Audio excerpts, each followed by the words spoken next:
ప్రియ సహోదరి సహోదరులు, కోపం వల్ల నీ కుటుంబంలో శాంతి సమాధానాన్ని పోగొట్టుకున్నట్లయితే నువ్వు సరిచేసుకోవాల్సింది నీ కోపాన్ని. అదే చెప్తున్నా.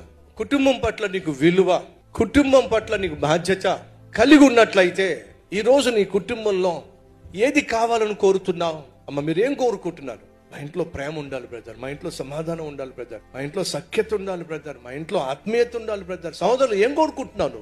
నాకు నా భార్యకు మధ్య అండర్స్టాండింగ్ ఉండాలి బ్రదర్, మనస్పర్ధలు ఉండకూడదు బ్రదర్, అనుమానాలు ఉండకూడదు బ్రదర్.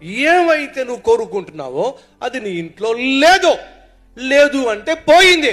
వెళ్ళినప్పుడు బాగున్నారు కదా, కాలక్రమేణా శాంతిని, సమాధానాన్ని, ఐక్యతని, సఖ్యతను, నమ్మకత్వాన్ని, వీటన్నిటిని ఒక్కొక్కదాన్ని పోగొట్టుకున్నావు.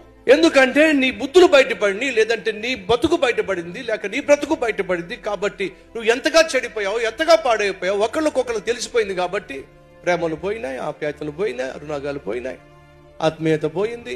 ఇప్పుడు దేవుడు అంటున్నాడు, నీ ఇంట్లో నువ్వేమైతే పోగొట్టుకున్నావో దాన్ని తిరిగి మళ్ళా పొందుకోవాలంటే ఒకే ఒక మార్గం, బ్రతుకు మార్చుకో.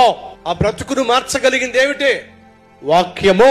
వాక్యము ద్వారానే పోగొట్టుకున్న విలువలను తిరిగి పొందుకో.